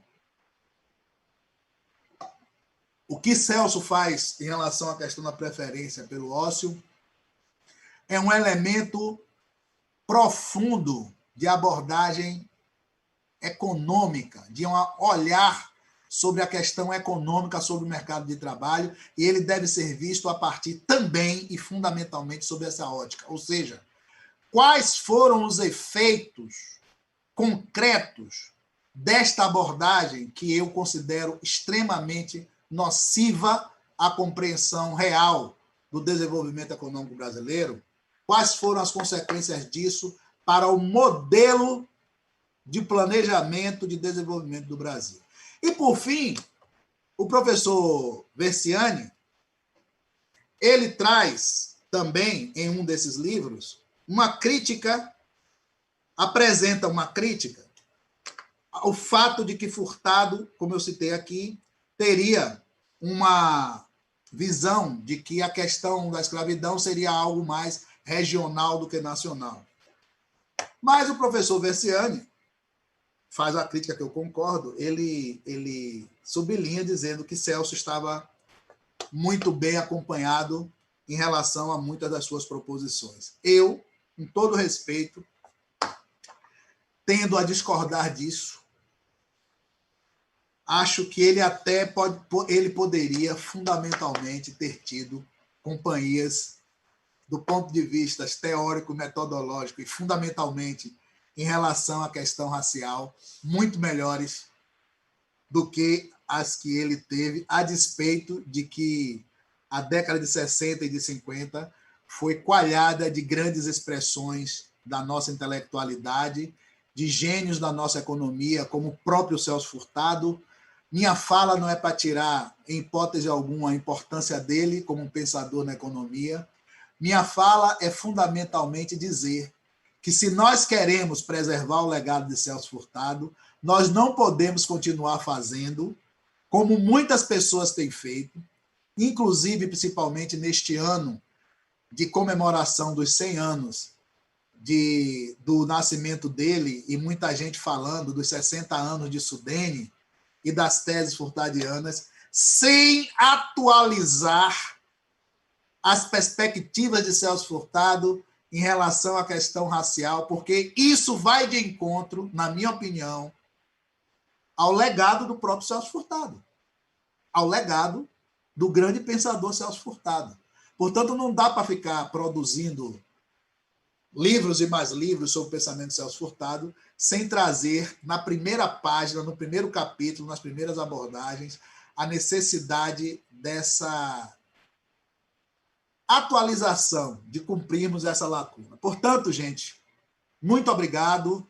Eu termino deixando para vocês aqui minhas redes sociais, meus dados, e-mail. Por favor, quem gostou, me siga. Tenho algumas coisas nas minhas redes que podem interessar muito mais a vocês. Muito obrigado a todos, muito obrigado a todas. Muito obrigado aí, doutor Elias. Queria agradecer, acho que eu falo em nome de todos os estudantes, que foi uma excelente palestra, né? Eu estou um pouco sem palavras. Muito provocativa, interessante, assim, outros pontos maravilhosos aí sobre a formação econômica e a questão racial. Agora, a gente vai falar um pouco sobre as perguntas, né? A gente tem algumas perguntas aí dos alunos. Eu vou começar aqui. Eu passei 13 minutos, desculpe, viu? Não tem problema não, não tem problema não. Vou começar aqui com a pergunta da Luísa França, que eu acho que é uma pergunta muito interessante, que é: aonde a gente pode comprar o livro do senhor, né?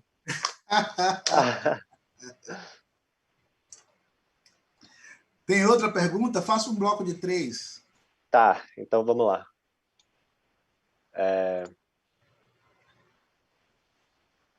Bom, tem a pergunta da Giovana, que ela fala assim: excelente palestra, doutor Elias. Minha pergunta é: qual modelo de desenvolvimento o senhor acredita que o Brasil deva adotar para um crescimento econômico pautado na redução das desigualdades raciais? E qual o papel de políticas como as de educação e transferência de renda nesse desenvolvimento, né? A pergunta do Antônio Elias aqui. Doutor Elias Sampaio, obrigado pela... Obrigado pela discussão extremamente necessária e que não é abordada em sala.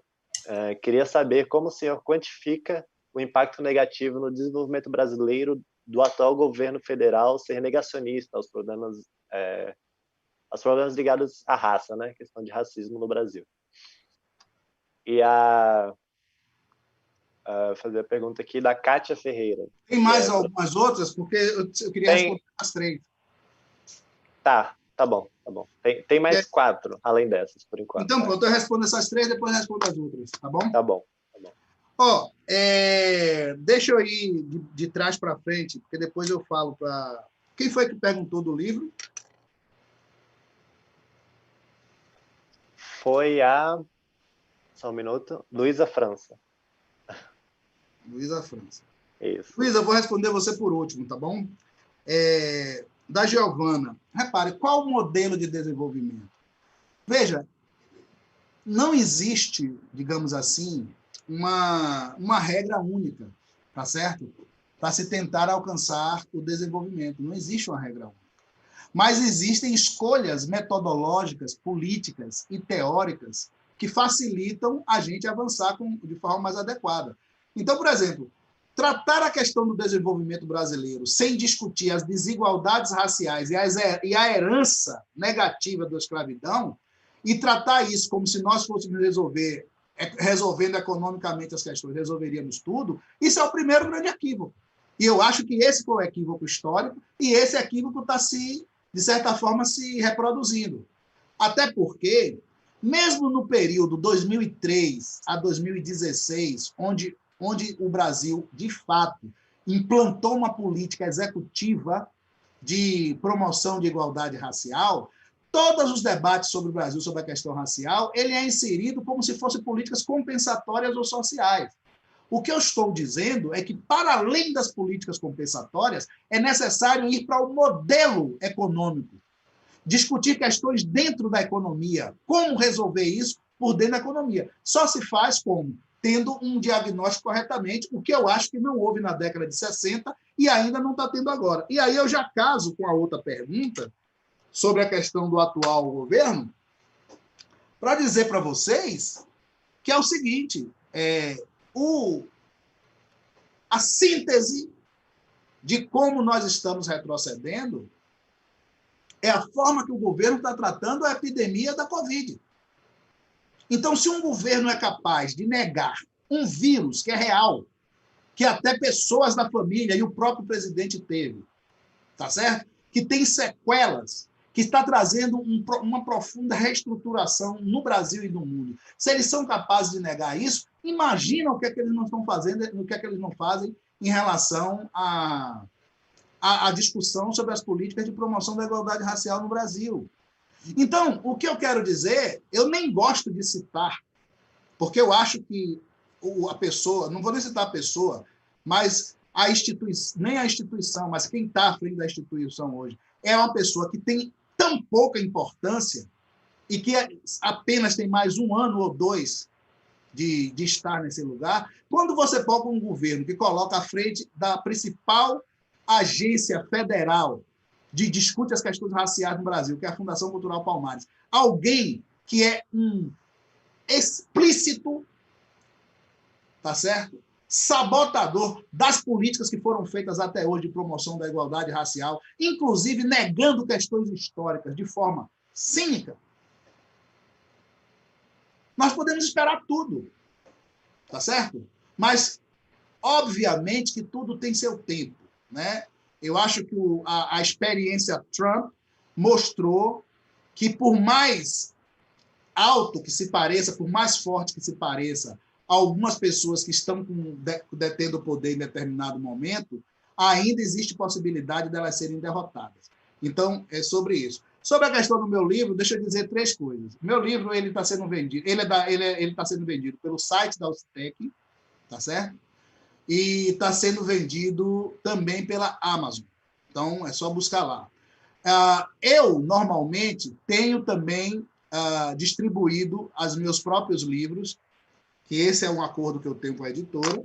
A vantagem que tem é que quem compra os livros comigo recebe ele autografado, tá certo? Com uma dedicatória ao mesmo preço de capa que está sendo vendido pela editora. Então, quem tiver interesse, eu coloquei minhas redes sociais, entre em contato comigo por e-mail ou pelas minhas redes sociais, que aí a gente manda, eu tenho mandado isso, muitas pessoas têm querido adquirir o livro, até porque, fundamentalmente, tudo que eu falei aqui tem a ver com isso, tá bom? Então, minhas redes sociais estão à disposição, meu e-mail está à disposição, para entrarem em contato quem quiser, e a gente está mandando aí para todos os lugares do Brasil, inclusive, aqueles que querem com uma dedicatória de Elias Sampaio, que pode ser que seja bom, algum dia pode ser que seja bom.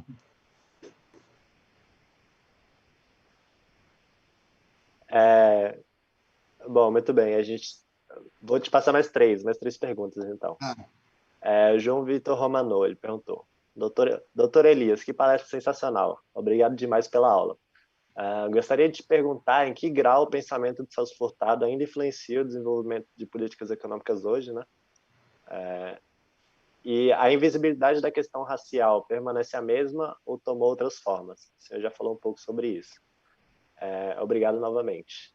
Tem a questão aqui também do João Pedro Dias. Ele falou: professor, agradeço demais pela elucidativa aula. Como o senhor enxerga a participação das candidaturas negras nas eleições municipais desse ano? Na sua percepção, estamos num ponto de inflexão para dar a maior atenção às questões raciais na criação de políticas públicas? A decisão do TSE foi suficiente para garantir a candidatura e efetivo apoio às candidaturas? A terceira pergunta é da Emanuela. Ela diz assim: o senhor comentou sobre como o pensamento de Furtado não enxergava o negro como homo econômicos. Como o senhor vê essa perspectiva do racismo dentro do estudo econômico brasileiro, né, nesse sentido? Bom, vamos lá. Quem falou sobre as estruturas, né, se essas estruturas se mantêm com o pensamento de Furtado? Veja, eu acredito que sim. Né? Por que eu acredito que sim? Porque até onde eu conheço, ainda mais agora, nesse governo, porque, veja, não se incluiu, o que a minha discussão é incluir a questão racial como elemento central da discussão sobre o subdesenvolvimento do Brasil. Isso não quer dizer que não se use as técnicas de desenvolvimento consolidadas. Mas, para quem não conhece, a leitura dos textos de Middle sobre causação circular acumulativa, né, e sobre a análise que ele faz do dilema americano é extremamente elucidativa. Como os processos eles podem se transformar cumulativamente, cada vez mais, quem é pobre se transformar pobre, se não houver uma intervenção, tá certo? O que tem sido feito hoje é que a intervenção sobre essa questão racial é fundamentalmente através de políticas compensatórias. Quando, na verdade, nós temos que associar políticas compensatórias para tentar fazer um efeito catch-up com o passado, mas associar também políticas, fundamentalmente, de ações afirmativas objetivas. Não apenas, eu estou falando de cotas no serviço público ou nas universidades. Eu estou falando de políticas que realmente aprofundem e possibilitem a capacidade adequada de competição entre as pessoas, tá certo? Eu queria utilizar esse exemplo aqui para falar da história recente do Nubank e da história da Magazine Luiza, tá certo? Aparentemente, foram duas coisas diferentes, mas que em determinado momento se casam. No caso da Magazine Luiza, por exemplo, a dona da Magazine fez: olha, eu me conscientizei do racismo estrutural e, portanto, eu fiz aquele edital.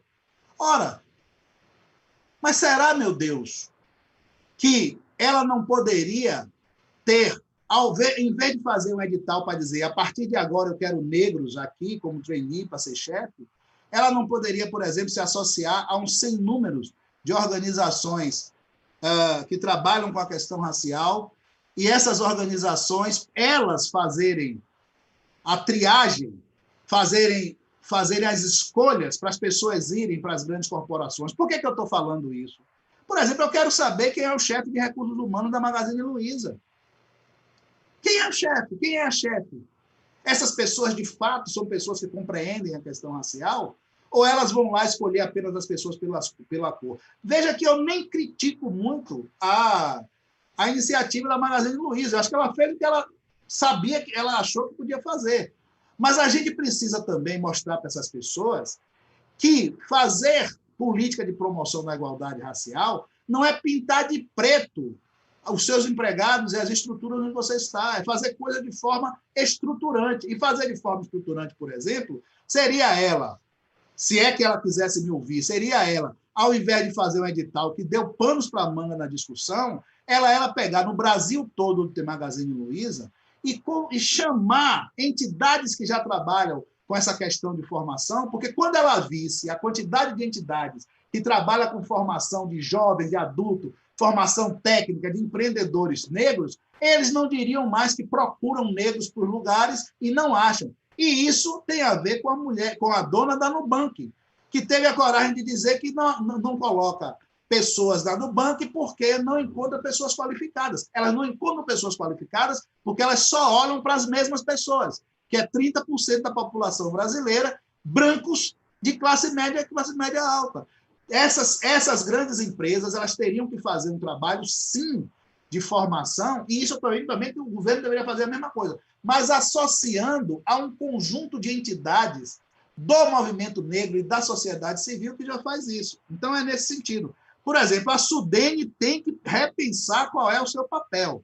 E não é o seu papel. Não adianta mais ficar discutindo dentro das estruturas e as categorias de análise, que são fundamentalmente economicistas do pior ponto de vista. Porque se for observar o que acontece nos Estados Unidos e na Inglaterra, ou mesmo no Canadá, vão observar que as políticas de desenvolvimento desses países, tanto faz no nível nacional, regional, local, e elas são estruturadas de forma a criar maior diversidade. Eles conseguem, por que é que nós não conseguimos? Tá certo? Eu fui da SUDENE. Eu conheço que a SUDENE é estruturalmente, ela pensa estruturalmente, totalmente de acordo com o que Celso Furtado pensava. E Celso Furtado não foi o melhor, digamos assim, conselheiro sobre a questão racial no campo da economia e do planejamento da econômico. João perguntou sobre a questão da política. Eu acho que nós estamos tateando. Agora, uma coisa que eu digo, viu, João? Resolver as questões de natureza eleitorais é necessário que os negros participem da política ativamente como negros. Por exemplo, uma questão que a gente tem discutido muito, eu com alguns amigos e pessoas que militam nesse campo, é a falta de efetiva participação, por exemplo, política, e aí não é só política eleitoral, mas política em todos os níveis, dos egressos de cotas raciais que já tem 10 anos. Já está na hora. As pessoas que foram contempladas por as políticas de ações afirmativas, especialmente essas que começaram a partir do governo Lula em 2003, elas precisam voltar para devolver para suas comunidades o que é que isso significa. E uma das formas que isso significa é militar de forma agressiva dentro das instituições onde elas precisam mostrar para as pessoas o que é que as cotas fazem. Obama é resultado de cota, Kamala Harris é resultado de cota. Olha o que é que eles fizeram, olha o que essas pessoas fazem. Elas voltam para a militância. Então, a gente precisa fazer esse tipo de debate. Tem uma outra pergunta aqui que eu não... Alguém falou aqui da invisibilidade em outros... Veja se você me ajuda. Deixa eu dar uma olhada aqui. Só um minuto. A invisibilidade da questão racial permanece a mesma ou tomou outras formas? Não, tomou outras formas. Eu, por exemplo, tenho uma grande crítica. Hoje, quando as pessoas falam tudo é questão do racismo estrutural. Certo? E o racismo estrutural é o quê mesmo? Eu tenho um amigo chamado Hélio Santos que diz, olha, as pessoas falam do racismo estrutural e às vezes elas não se dão conta de como estrutural é o racismo. Então, o que é que nós precisamos? Nós não precisamos de jargão. O racismo ele é um só, é racismo. E ele se desdobra de diversas formas. Se desdobra estruturalmente, se desdobra institucionalmente, se desdobra no meio ambiente, se desdobra das diversas formas, se desdobra em ações pessoais e ações organizacionais. Então, nós temos que nos preocupar menos com o nome que vai vir junto com o racismo e mais com formação e preparação das pessoas enfrentar na ponta a questão racial. O que eu tenho dito para as pessoas é que, vem cá, se nós chegarmos com uma criança de 5 anos que foi discriminada na escola e disser para ela assim, você sofreu racismo estrutural. Você sabe qual é a pergunta que ela vai falar para a gente? Ela vai perguntar, o que é estrutural, meu tio? Então, o que nós temos que nos preocupar é menos com jargão, menos com grandes discussões. Tal. Por exemplo, o meu debate sobre o que eu faço isso é porque eu quero entrar na centralidade da construção de políticas públicas.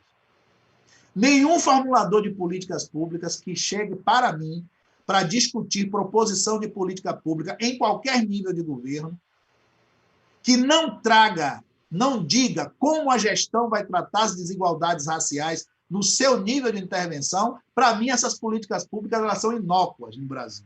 Inócuas. Tá certo? E isso tem a ver com as nossas escolhas políticas. O que mais? Para finalizar, Eu acho que tem mais 3 perguntas. O pessoal veio perguntando aqui no final. Vamos lá. Eu acho que a da Kátia, Kátia Ferreira, ela tá falando aqui nos comentários. Professor, muito foi falado na palestra sobre Celso Furtado e os recortes regionais. Como Furtado poderia planejar o desenvolvimento do Rio de Janeiro neste momento político e econômico que vivemos? A outra questão aqui foi do João de Sá. Ele perguntou: doutor Elias, ótima palestra, aprendi muito. Minha pergunta é: a política de austeridade econômica que vem sendo adotada pelo governo brasileiro tende a ampliar a desigualdade racial? Agora, a última aqui é do João Pedro. Ele perguntou aqui no chat também. Professor, no seu entendimento, por que a defesa racial no Brasil é praticamente exclusiva da esquerda no campo político? E queria adicionar também que a Maria Vitória já comprou o livro do senhor, viu? Ah? Já tá falando aqui nos comentários. O pessoal aqui é rápido. Pensei que eles fossem querer o meu autógrafo, gente. Seria até tão bom eu fazer minhas dedicatórias. Vocês não sabem como eu gosto disso. Vamos lá. Rio de Janeiro. Veja, o pensamento de Furtado é num nível muito alto. E a questão do Rio de Janeiro, eu confesso, eu não tenho competência nenhuma para falar sobre o que acontece lá. Porque o negócio, eu acho que é fora de qualquer possibilidade de uma análise assim rápida. Eu peço desculpas, mas eu não sei nem o que pensar sobre o Rio de Janeiro. Eu tenho muita preocupação, mas eu não sei nem como começar a falar de um Estado que tem seus últimos governadores todos presos, um Estado onde você tem a briga da milícia com a polícia, com a corrupção, né? Então, francamente, o que eu falar aqui é chute, aí eu não acho que é adequado, não. Eu peço desculpas por isso. Sobre a questão da esquerda, eu acho que a esquerda ela trabalha mais com a questão racial, e eu acho que muitas vezes acertadamente, mas existe uma questão na esquerda que é o seguinte: enquanto a esquerda continuar subordinando a questão racial à discussão sobre luta de classes, ela também não vai avançar. Até porque quando a gente fala isso, e a gente tem que se lembrar que a esquerda teve o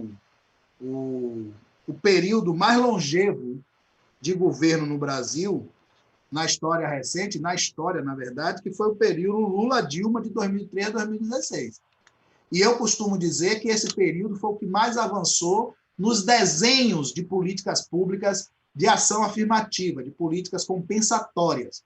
Mas mesmo esse governo, ele não conseguiu ir na centralidade da questão, que foi alterar profundamente as relações raciais no Brasil. Não conseguiu. E não conseguiu por isso.